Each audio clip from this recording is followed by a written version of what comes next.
back here to continuously to follow you or chase you down these dog roads, you got the wrong guy. I'm gonna give you the best thing that I got going right now, and that's the truth. These streets is nothing but a hellhole. And if you don't get up with somebody that's trying to help you, man, you going down that same path I went down. And it's gonna hurt you more than it helps you. Believe me. There's some times when we do things. I'm working in the streets now. You wouldn't believe I'm about a year and 4 months from being 80 years old. Ooh. Every day of my life, trying to undo some of the injustice that I did. And I'm doing that with every step and breath I got in my body, man. I hope that I can reach somebody's kid to keep them from becoming another Rico Johnson. I don't have no life that I can live that I can reflect back on and say it was good. But nothing about that I was doing was good. Nothing. It was hurtful, killed off my mama, my father, my daughter, everybody. And never got a chance to come to the funeral because I was sick inside the prison system. They thought something was wrong with me. I couldn't be manageable. So I wasn't able to come to my mother's funeral, my father's funeral, my kids' funeral, none of them. So they started moving me around in a circuit. From prison to prison to prison, every 90 days, every 6 months, every 2 or 3 years, until they found out that it wasn't helping. So they created a prison for me called Tams. They put me in Tams and left me in that prison for 13 years on a concrete slab. And they had to condemn that joint in order for me to get out of there. And the day that they condemned that prison was the day that I maxed out. I did 51 years, 3 months, and 2 days in prison with the good time that I earned. And never once having been accused of anything other than me being a so-called gang leader. So I'm here today to hope some of you parents and some of these youngsters that know me. I see a lot of these young guys out there that know me. And they probably was believers of the message that I was delivering. And I'm here to rectify that today, man.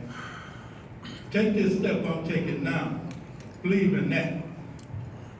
That shit I was telling you back then, I didn't even know what I was doing. But I got this one. I got this one together.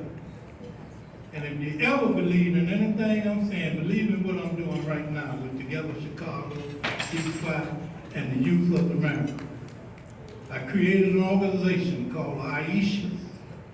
It's a black women's organization. Yes, sir. I want them women to create a party for the 2025 Million Mothers March. And they're putting it together as we speak. Yes, sir. I'm also the founder of the Lords of Islam that took away all of the men that were supposed to be leaders. And we put God out in front. God is delivering that message now, not us. So if you believe in anything, believe in that. I don't want to be up here too long promising and preaching. I know I can go for days talking about it.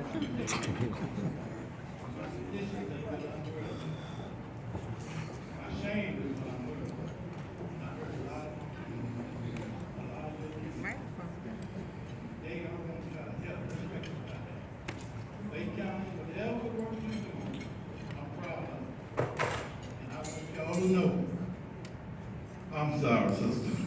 I want y'all to know that whatever we can do in Chicago to aid and assist Lake County, I'm here. Anytime you need us, call us, or want us here, we'll be here. I got a couple of other guys that's going to speak to you with me, after me, and that's Brother Benny Lee. Benny Lee is one of the guys that came from that hellhole as well. He's a professor now at the university. Walked that same walk.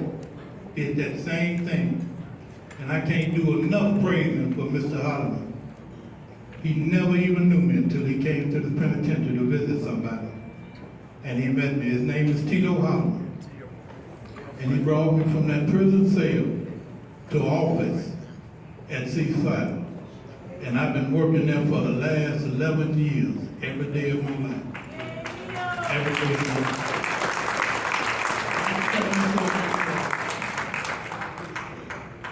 To the brother man, so he can go ahead and give the next speaker a chance to talk. But if there's anything, man, anything that we from the city of Chicago can do, I'll be more than glad to do that. More than glad. And I hope that message is somewhat helpful to it. And Brother Clay, I appreciate y'all showing up, but I want you to take this message back to that community and make it grow the right way. You and the rest of y'all that I recognize in here that I see that follow that footstep, take it back and make it right. And stop giving these kids these blind hopes and give them the truth. Make them understand, man, that they're not each other's enemy. They're each other's brother.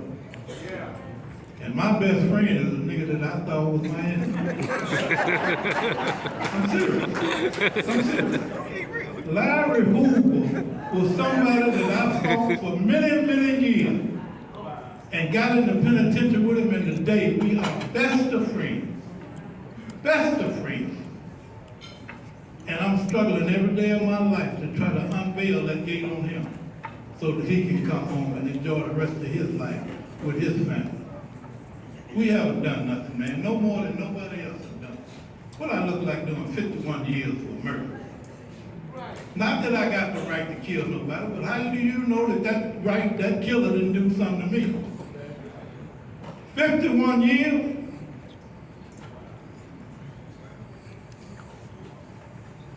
Let's be real, man. Let's stop this madness right now and help these kids. Amen. Especially some of these young boys I'm looking at in there right now. Man, ain't no limits to where they can go. If we give them the right tools to work with. But as long as we keep playing that father, they gonna keep walking that road. Get to them in the road. I don't want to be your friend. I don't want to be your buddy. I want to be your teacher, your father, your grandfather. And the best tool you can use to get through this society without stumbling like I did. I hope my message get to somebody. Some of you parents, take it back on the professor and the rest of them got my number, and they're able to call me and talk to me. If I need to come up here again and sit down with them, I don't have a problem with that. I'll travel wherever I have to if it's going to save that little guy or that little girl.